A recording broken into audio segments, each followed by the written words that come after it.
And so, yes. Okay, so next item is the rail upgrade. And so Dave Gordon from Kiwi Rail and Joe Reeves from Kiwi Rail and Mark Lambert from AT here to lead that off. So update what's been going on and what is coming.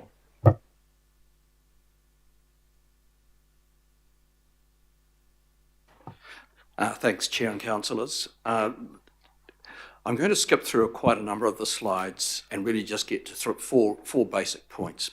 Where we're at, where we think we're going to land, and what's coming next, with a little bit of commentary around the side. So I'll actually skip the first ones in the pack, and I think,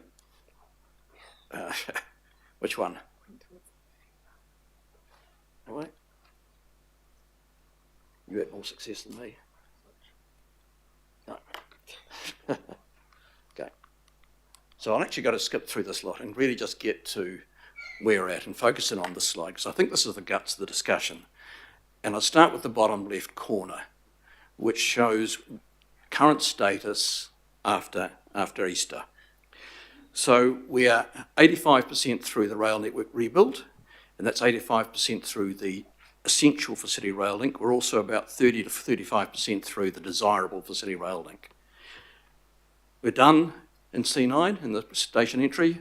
We're done on Werribee Key Park, Third Main. We're done on P2P, and it's glad to hear it's going so well.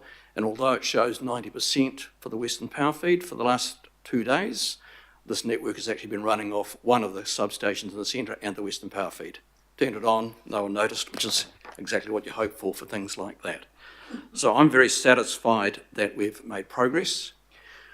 We had a very busy weekend and a very busy Easter Anzac. It's the first time we have ever shut the network mid-year for that length of time, and so there was a bit of a voyage into the unknown in terms of what would be the impact on the traffic around the city, what would be the impact on freight.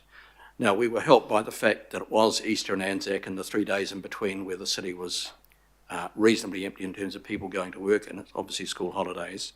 But it did prove incredibly successful. We had some pretty terrible weather during the start of it. We didn't quite finish elements of it as well as we would like. We had more speed restrictions at the end than we wanted, but we did get the physical work done.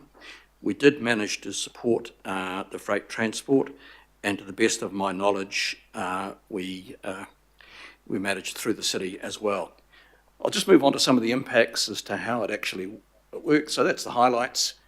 We've finished Werribee Key Park, the third main line ready for operation.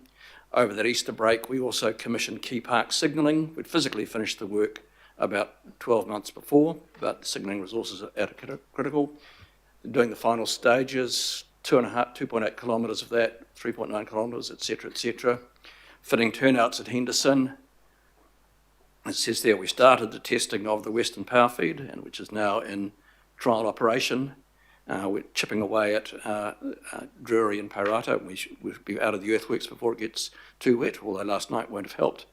And you can see that 17 turnouts, 845 sleepers, and 4.3 kms of tamping and rail stabilised, etc. So overall, a substantial work bank, 900 plus people on site, 80 work sites.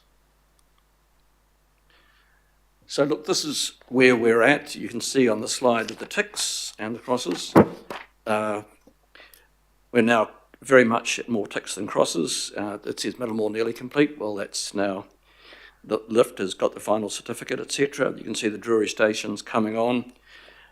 Western Power Feed, next time I report to this group, there'll be a tick, etc. So we're satisfied that in terms of the network, the progress we are being made will see us well through to the start of CRL.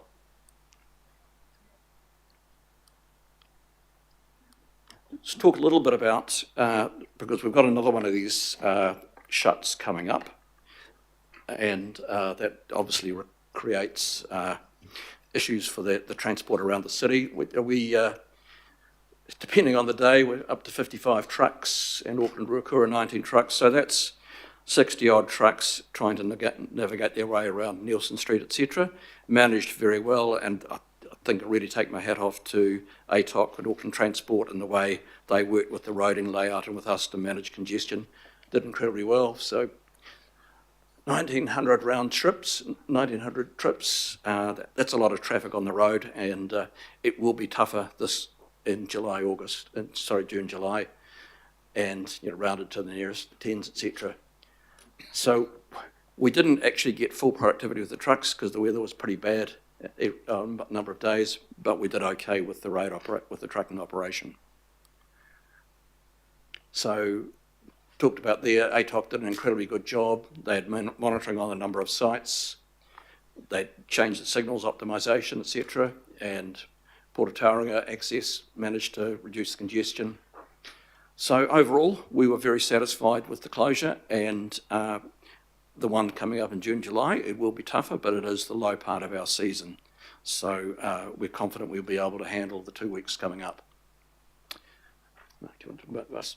Yeah, thanks, Dave. Very briefly, looking at our rail customers, we know they don't necessarily like rail bus replacements. It's not as good as trains, but through customer satisfaction surveys and lessons learnt, we have had an improvement in the satisfaction rates per se since the Christmas closures, and learning lessons in terms of where bus stops should be positioned, routes, and etc. from a customer perspective. Over those 2 weeks, over Easter, there was around 7,500 individual trips which were managed, carried over 125,000 passengers. So relatively successful from that perspective. I'll pass to Jo to talk a little bit about the comms message. Thank you. Hi everyone, great to be here. Didn't realise that was an animation. So we've produced a graphic this time just to kind of give you a bit of an idea of the broad range and scope of the type of communications that we're carrying out before and after these slightly longer closures. One of the things that we're finding is getting really great engagement. I mean, it's often hard to measure communications because, it goes out there and you don't always know who's seen it. But one of the good ways that you can measure is through social media analytics. So and we've been getting some really great engagement with the videos that we've been producing, just showing some of the workers and some of the progress on site. And interestingly, by far the most popular videos seem to tend to be the time lapse. So that's a really good way of just showing that people like to see the real tangible progress, what's happening on site. Combined with Auckland Transport, we put out around 16,600 newsletters and neighbour notifications to people around the network. Number of stakeholder briefings, lots of social media posts, as you can see. In terms of complaints, we did have some, and only one of those really was escalated. In terms of, when we say escalated, we mean people that we were able to go back to them and they came back again and wanted to continue it. Most people have very legitimate concerns and we are able to alleviate them, which I still think is really a pretty low number considering the scale of what we're achieving on the network. So just moving on, this is just a bit more detail on what we carried out. As always, today I'm here on behalf of all three organisations in terms of our communications team. So City Rail Link Limited and Auckland Transport and Kiwi Rail are all working together to deliver communications, as we've mentioned before. So this refers to some of the joint activities, but also some of the activities like the marketing, etc., are ones that Auckland Transport leads on. And we've focused quite a lot post-April on some local board communications. As Dave's going to talk through in a minute, you'll see that in the upcoming closures we are focusing efforts on the Southern Line. So we've been to speak to a couple of the local boards, Franklin and Papakura, just to share our plans. And that's some really valuable relationship building, and we are actually getting some really good feedback from people just kind of saying that they're happy to hear more from us. So yeah, it's just a good lesson really, I think, of just keeping people informed regularly. And I think that's it from me.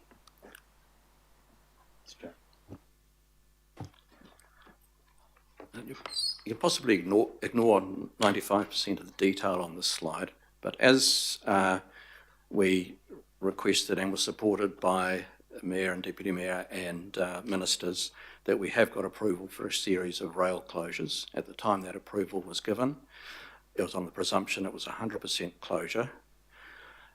We've been driving my team, one, to do more quicker, and also to investigate whether it's possible not to close all the network at any one time for certain of these blocks, and also challenging them, can they do Christmas quicker so they can we can get more testing and commissioning in, noting that others also need Christmas block for station and other works. So what that's showing up there is the June-July closure is in fact only for the southern line.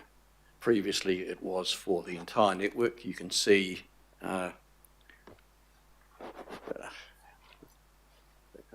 no, you can see, oh, I don't know how I managed to do that, but we'll go back.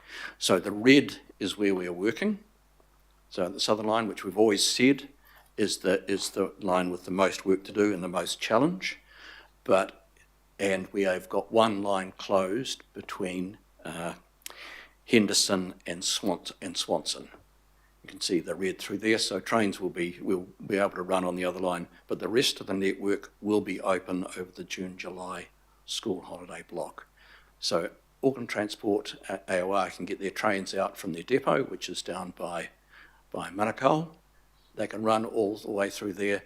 So the only trains impacted are Kiwi Rail freight and passenger, and those commuting between Manukau, Otahuhu and Pukekohe. So it's a lesser impact than what was originally approved, but we've concluded that we can do what we need to do on the western line without the level of shuts, and we can squash a little bit more into Christmas. So overall, a reasonably satisfactory outcome there, I think, for all parties.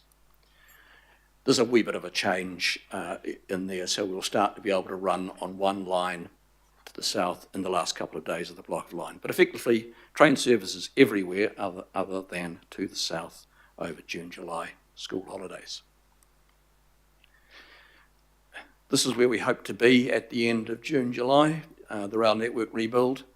So if I look at 87% now, I can say with a strong level of confidence that will be 100% before we're ready, before City Rail Link open. We will conclude that package of works.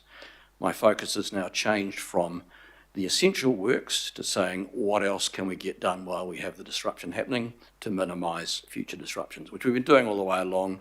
We've had the announcement of additional funding from the Crown, which enables us to go down the priority list and take more works out. Britomart will be done. Henderson will be progressing. Henderson has always been the last cab off the rank, and we'll progressively make progress there. Third main done, Parata Station just carries on. Most of that work, and for Drury, most of that work is being done away from the main line. We did lift one of the bridges in at Drury over the weekend, etc. But basically that works offline. Ngakaroa is slower. We've got some land issues, etc. there. That was always going to be the last of the southern stations.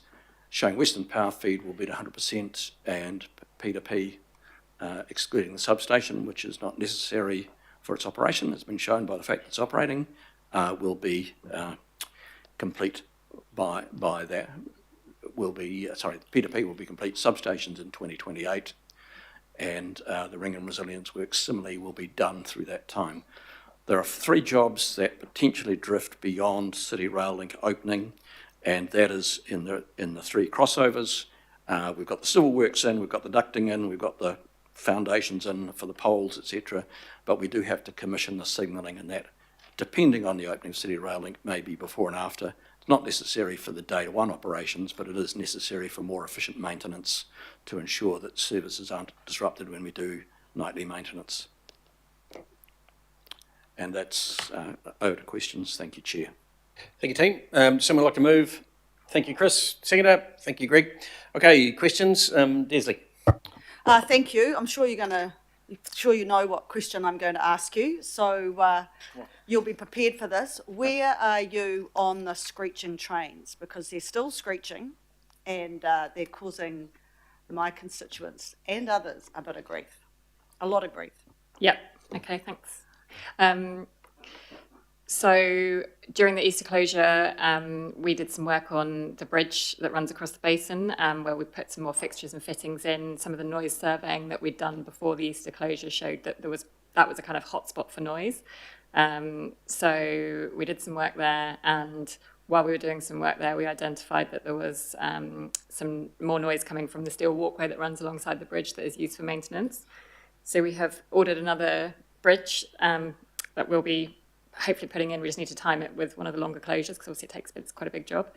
So that will be coming up soon. We've also been monitoring the noise and collecting data since Easter to see what difference has been made by the changes on the bridge. And we're just in the process of downloading that. Actually is gathered by the EMUs as they go past. So we just need to get hold of the data and download that, which I believe is happening this week. And then we'll be able to get back to you with the data for that to see what difference that's made.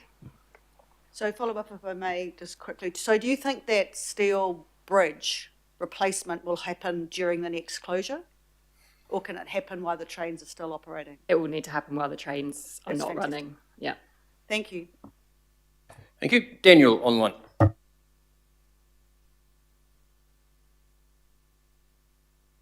Oh, thank you, Chair. Look, thank you to Kiwi Rail for the briefing. A question really about the impact of going into the wet season, which obviously really last night would have crystallised thing. I'm very happy with the great work at Drury Station, by the way, and thank you for that. But I'm just curious to know if some of the Balkan location works that there could be some movement in your timetable, given the impact of that seasonal wet weather, whether you're confident that you can still hit your targets or whether there could be slippage given the impact of rain. The advice I received yesterday on this point, because I did speak to the project manager, is that he was confident we are through enough of the Balkan location works, bulk earth moving, etc., that we're starting to get into civils rather than earth. We're out of the ground. So we believe we've made enough progress. Now, terrible things might happen, lots of versions of last night, but at this stage, no, we are confident it's going to be okay. Excuse me. Okay. Look, thank you, Chair. And look, just to acknowledge Kiwi Rail's work on the Drury Station. It was wonderful to see the bridge foundations augmented with the bridge that was installed over the last few days, and the project at Drury Station looks very exciting, as I'm sure you would agree, Mr. Chair. Absolutely, and there's a time-lapse movie coming out for our viewing pleasure. Chris Fletcher. Oh, thank you, Chair, and thank you, Dave, and this update. The Deputy Mayor, I noticed you were here for the earlier item on the CRL, and the Deputy Mayor said something that really resonated with me, and that is the devil is in the detail. So as I'm sure Councillor Lee will agree, as we were both board members at the time that the CRL was finally signed off by Auckland Transport, there was a lot of work in there in the initial stage before it became CRL Limited about the upgrades that would be required. So I guess what I'm wanting to ask you now, in terms of congestion modelling, what are you doing now, taking into account the last item, on the congestion modelling around grade separations and where grade separations haven't been undertaken for where CRL will be opening? And is there work that you are actively engaged in? Because I think you've done, it probably all started a little bit late, but the work that you're doing on the closures and the communication, and I've made no complaints whatsoever. I think we're making the best of a difficult situation. But I want to anticipate where the next difficult situation will be, and I can fear, perhaps, that grade separation is going to be one that will be highly disruptive, and I'd just like to know and have the comfort that within Auckland Transport and Kiwi Rail we are together looking at the modelling on congestion and whether there are other things that we should be prioritising at this stage. I can probably have a go at that, Councillor. As I mentioned in the presentation earlier, QRail is leading the performance modelling around the day one timetable at the moment, which includes congestion assessments at all those points. So that's the first part of the answer. As you know, there's a number of level crossings and pedestrian crossings in particular that have or are being closed prior to CRL day one, which are all on track.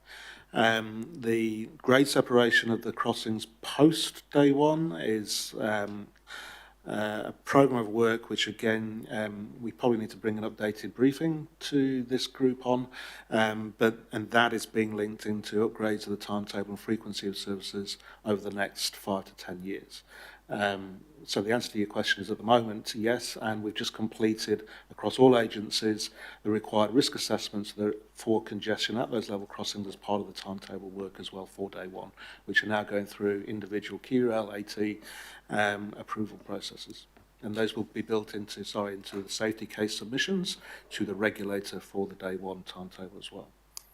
Well, thank you for that, but I just would not like to think that a council 5 years hence is going to be finger pointing over whether or not was anticipation following opening day that the level of disruption on grade separation and the remedial works that were required were not anticipated. So it would be pleasing for me to have more regular updates on where you feel we're at. And those, an incoming council is going to go straight into an LTP. What's going to be required to really optimise the investment that we have made?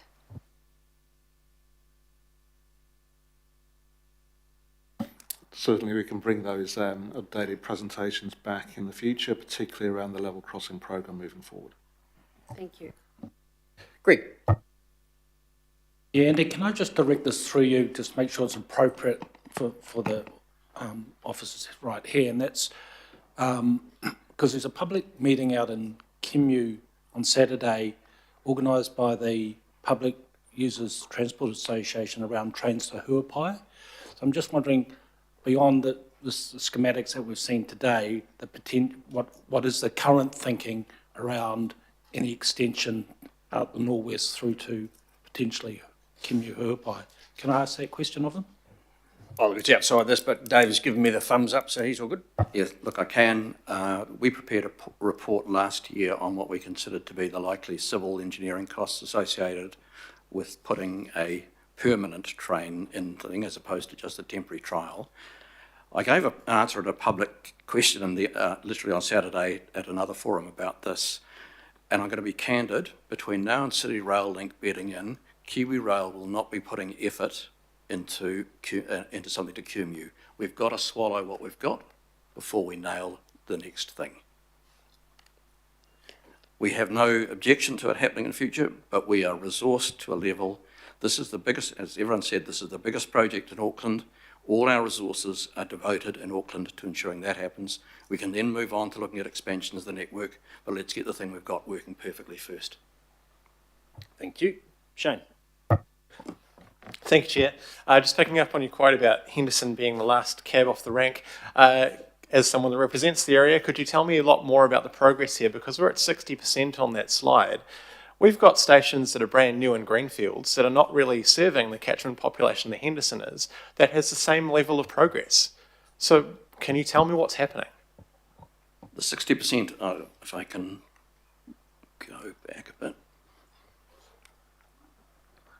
Now that 60% is after June, July, as opposed to right now. That refers to the work we are doing on the track, which is creating the track for the third platform. So I don't quite understand, Councillor, your question about the other stations. Henderson was the last to be funded. It was only given to Kiwi Rail, I think about a year ago. We have a fixed budget for that, which is a number we have to stay within. We will be ready in time for City Rail Link for it. Thank you. And was that budget cut from previous proposals? They had a number in mind. I'm working to a fixed budget I don't know whether it was what it was before. I know what I'm working to. Thanks. Reserve my right to speak, Chair. No worries. Richard. Thank you very much. Huge amount of work, like phenomenal. And I think the comms and the feeder, what are they called? The bus replacement, the rail replacement buses are getting and have been much better this year. So I just want to commend people for that. They're not the best alternative, but they're probably the only one, but they're far better than they have been in the past, what I'm hearing from everyone. The question I do have, that fantastic video that dropped last week of the CRL, everyone very, very excited, but you may have heard or seen a lot of concern about the 60-second dwell times. Do you have comments about that? Is it 60 seconds from the train entering station and leaving? Because 60 seconds internationally is quite, I know it sounds silly, but it is quite a long period of time and can slow down the network. Probably going down 3 levels of detail below what I can sensibly comment on, but the answer is yes, I am concerned of anything that involves dwell time longer than is internationally acceptable. You take it from the start. A train pulls up, you wait for the door to open. Ideally, the door would open immediately. Ideally, it would close and you'd move on. So anything that can improve, i.e. speed up dwell time, is something to be supported. As for the details of the specific thing, as councillor, I just don't know. Thankfully, thank you for that. So, but I hear that everyone will be looking at improving that. Well, it's very much. I think just going safety. back to the one client between AT and ourselves and AOR, we've got the single interest of ensuring the network is used to its optimum, which means the trains can run on time. As many trains as we can get going run on time. So anything that does that, whether it's TSRs that slow it down, dwell time, any efficiency we can put in. A second here, 10 seconds per station from Swanson through to, let's just say, Onehunga, 10 seconds per station, adds up to about 3 minutes. So anything we can do is important. That's really awesome. The other question is just on the, and I know we get it at event times, but with the opportunity to potentially be using more 9 cars sometime soon in the future, or at least 6s, will we be trying our best to, because I know we get charged for each carriage, so you don't want to overuse trains and carriages in the off-peak, but are you looking at how to engage longer trains at the peaks of the peaks and then, I don't know how it all works, but I guess my concern is that it is too popular and that would be great news fairly soon, but will we be able to, like we do with buses, able to lift that capacity on certain lines and at certain times when we need to? The short answer is yes, in terms of the current planning for the day one timetable is focusing our resources obviously at the busiest times and to making sure we're maximising use of the 6-car trains and the new fleet across the whole timetable. With regards to special events, yes, the fleet will be made absolutely available for those high demand periods as well. Thank you. Morris.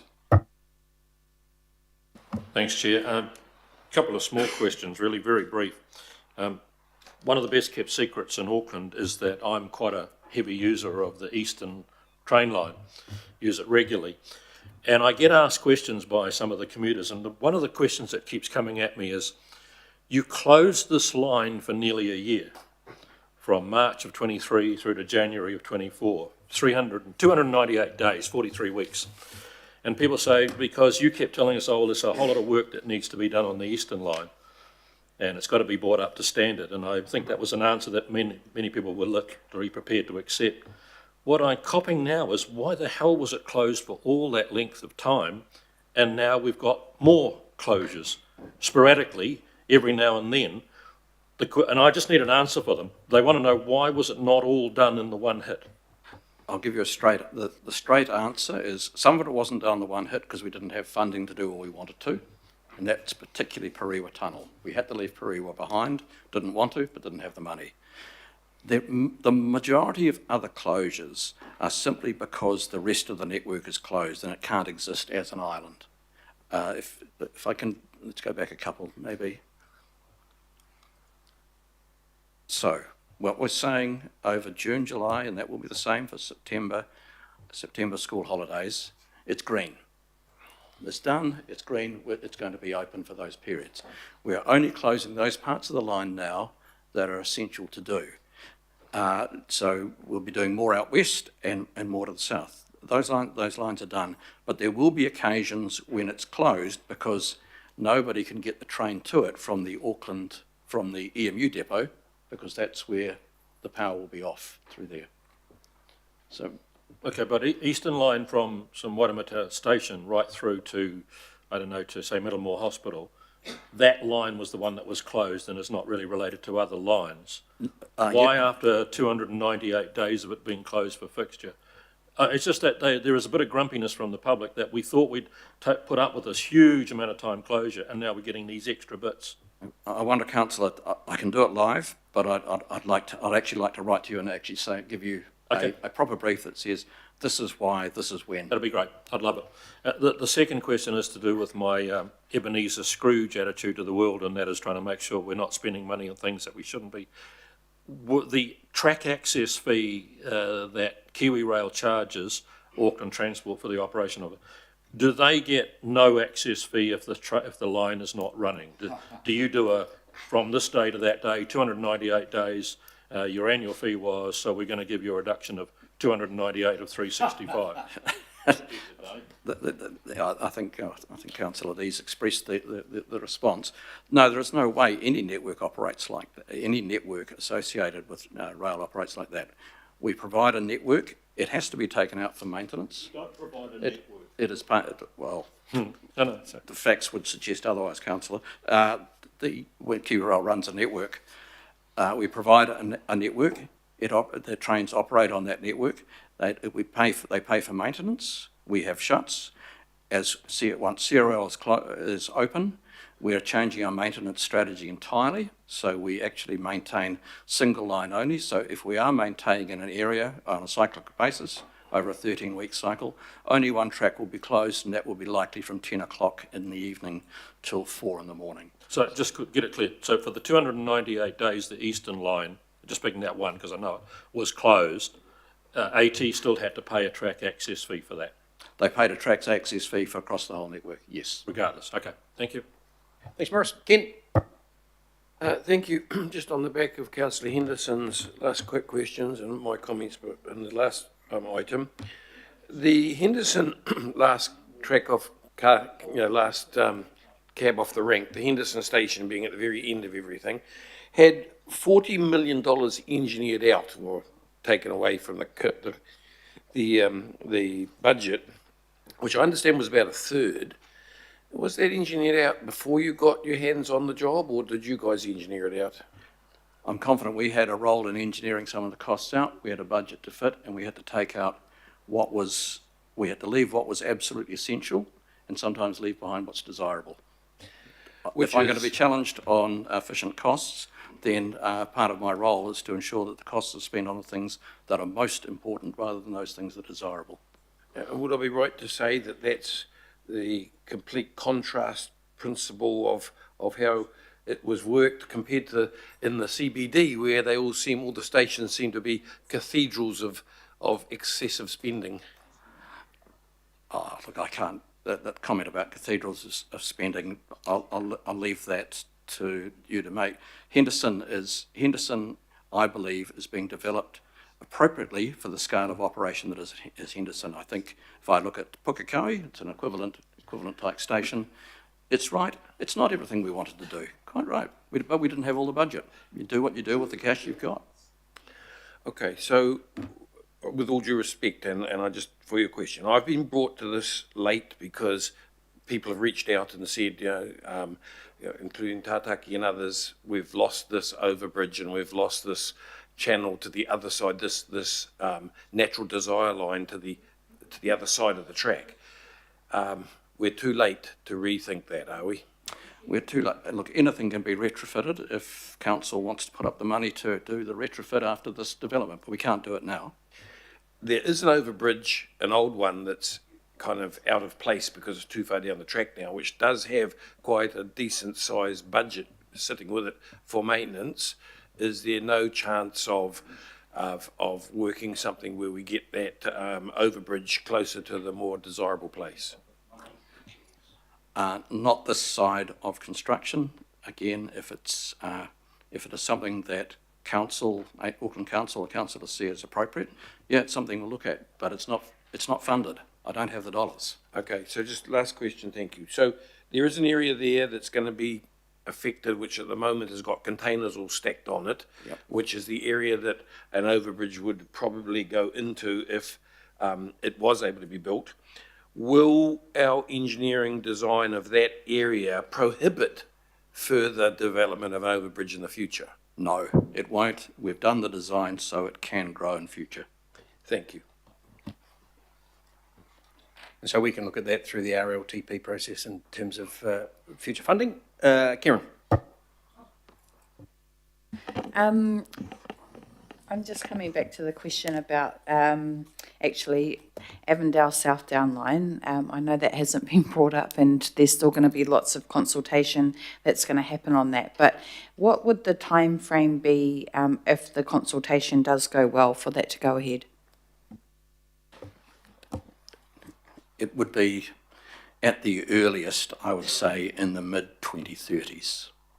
That order of magnitude, I think. It's a massive development. It's a huge amount of money. We need to bring other investors in. It's got a civic design element. It's got a number of things that have community work, etc. It's not on the immediate priority to do. I think it's actually will be another key to unlock Auckland having the second, having a train line, a passenger train line through those suburbs, but it's of that order. 2030s, mid-2030s at the earliest. Okay, so it's likely that the line to Huapai would be before that, or there's no confirmation? Each will have to stand on their own business case. The line to there's a quantum difference in costs between the line to Huapai and South Down Avondale. A line to Huapai is nothing like the cost of the South Down Avondale, because line to Huapai is simply long-term double tracking going around the outside of the tunnel because it's pretty skinny, and upgrades to that. But it's an existing network. South Down Avondale, as you'll know, councillor, is greenfield and some houses. Thank you. Follow-up, Shane. Yeah, thanks for your indulgence, Chair. Look, this is a pretty basic question, but I just want to really nail this. It's very important. Who made the decision to cut the train station budget? The budget was held by City Rail Link Limited. They have a budget to stay for. They gave us a certain amount of money to work within. CRLL make those funding decisions? They do, because it's in their budget. They were funded for Henderson Station. Thank you. Thanks, Chair. Okay, no further questions. So ask you to step back. Oh, Mark, you have a question? Yes. Thank you, Mr. Chairman. I spoke earlier of the dismissive attitude that Kiwi Rail and AT have to rail passengers and rail patronage. The good news from Easter was that there were 150,000 views of Kiwi Rail's videos and posts explaining why there is no service. Is that, are we meant to be impressed by that? Are Aucklanders impressed by that? It's a sad state of affairs. In regard to this R&R formation rebuild, we were told in October 2022, just after the election, that the majority of the rebuild would be completed by the end of 2024 with the opening of the CRL. And yet we're looking at something like 100 days of shutdowns in 2025. It's deeply concerning because we're constantly hemorrhaging, burning off hard-won patronage. And that patronage was gained by a lot of hard work and a lot of expenditure and it's been frittered away, and the culture change has been reversed, and it's going to take some time to repair that damage. But my question is there any other jurisdiction that you can name that shuts down its rail network for such long periods of time? I think if you go back to 2008, when Kiwi Rail was established, I think the Auckland rail network's been shut down for over 2 years. I just wonder, do you know anyone else who does their rail maintenance work that way? Well, first I'd make the point, this isn't just maintenance. This is 18 years of catch-up of assets that were let go. If City Rail Link had opened up on the asset as it currently was then, you might have had a really good first day, but you would have had a terrible next 10 years. It was an ugly choice that had to be made between fixing infrastructure, but like digging pipes up in the street. No one likes it, but you've got to do it. Do I know rail jurisdictions that close railways to get works done? I don't know one that doesn't. Go to Sydney at the moment, lines are always closed. Deutsche Bahn, probably one of the models for railways at the moment, have got themselves in a situation where they have been so successful that the lines are wearing out and they have no means to doing it. Deutsche Bahn over the next 10 years have got a rolling period of major line closures because they've been successful. So, Councillor, we didn't do this lightly. This is the work we're doing in rail network rebuild. It is intensely uninteresting work. It's not particularly gratifying. It's hard grind, and you see no benefit for it for the next 20 years. So we didn't do it lightly. We didn't do it on the basis that we didn't care about the passengers. We did it on the basis that the city and the Crown putting, let's call it 5 billion because it's an easy number, 5 billion into something, and it wasn't going to work. You wouldn't have got a yield from it if we hadn't done this.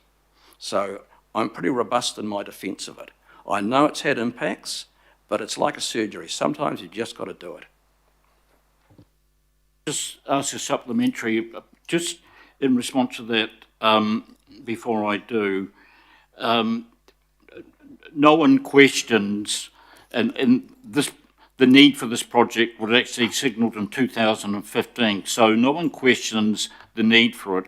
It's how it was done, and actually, I have to say, given how long it's taken, there's a question of competence, I'm afraid, and that's costing us money and costing us patronage.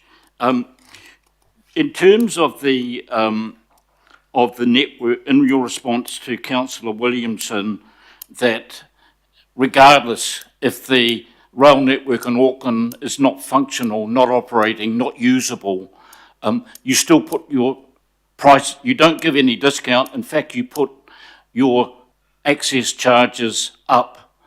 And how do we pay for that? Well, AT comes to Auckland Council for extra money and bumps up the fares for the passengers. It's a formula for failure. It's something that no one can be proud of, and it's totally unsustainable. Thank you. I don't think there's an answer there. Okay, Daniel, follow up. Just while I've got you, acknowledging the commitments that the council and the government have made with respect to the grade separation project at Takanini. Currently, the work is obviously to get through the NOR appeals and property acquisitions. Can I get some comment from Kiwi Rail as to its alignment with Auckland Transport for the preparation of the physical works that will need to follow for the implementation of the grade separated vehicular bridges over that corridor? I appreciate it's early days, but that will be a hard project.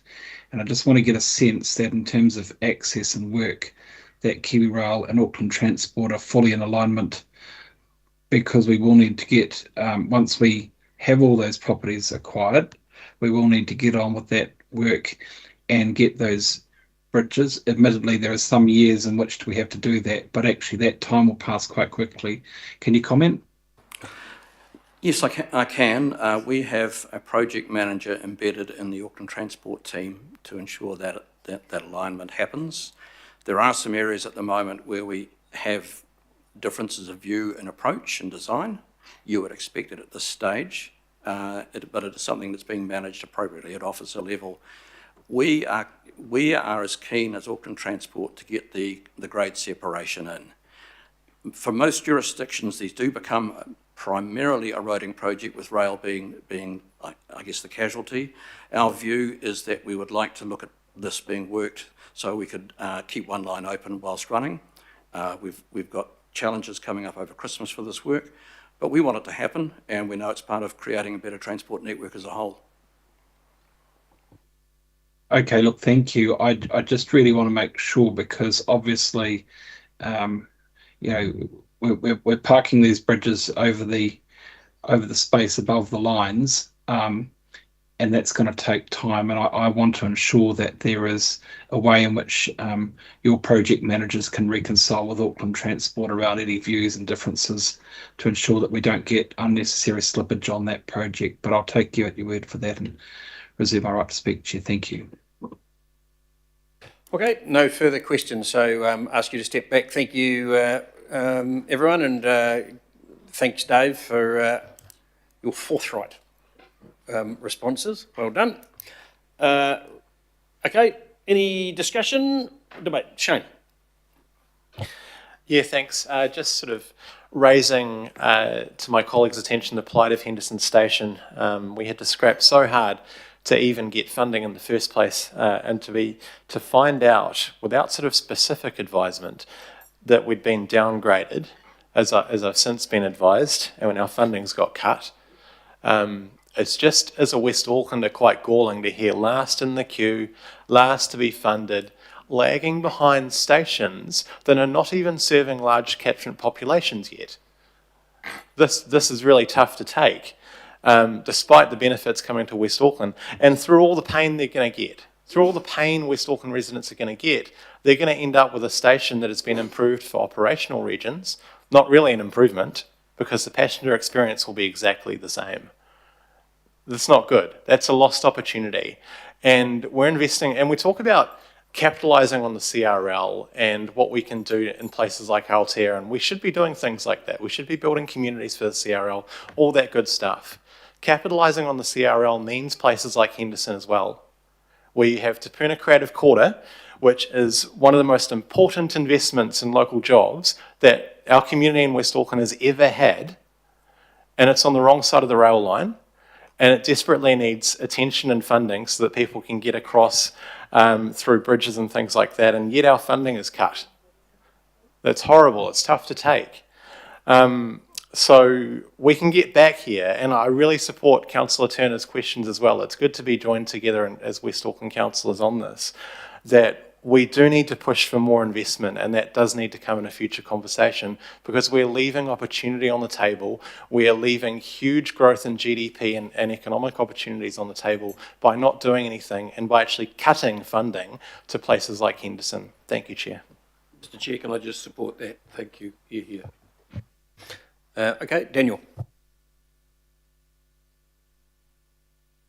Oh, thank you, Chair. Look, I really want to acknowledge the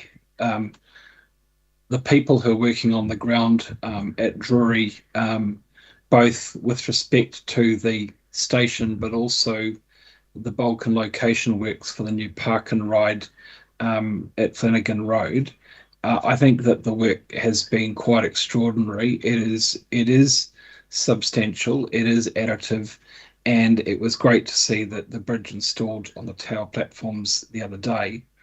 And I just want to reiterate to Kiwi Rail the need for that alignment with respect to the grade separation work that will take place at Takanini, because I can see in the not too distant future, once we get through the acquisition, that's going to be hugely challenging. But I would be very grateful for Kiwi Rail's alignment with Auckland Transport in relation to access.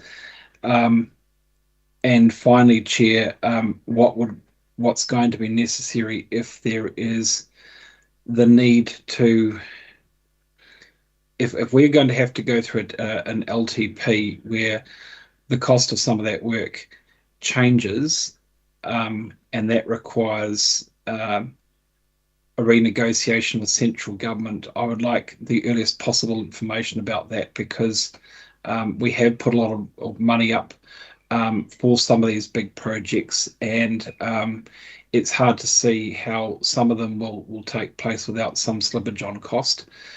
But obviously we do have to deliver on our previous commitment to get those grade separation works over the line beyond property acquisitions. So I really would like KiwiRail to be, and Auckland Transport to be, as prompt as possible in advising us if there is change in the cost of that. Thank you. Thank you. No further comments? Discussion? Okay. Thank you all. It's been moved and seconded. I'll put it. Those in favour say aye. And against, carried.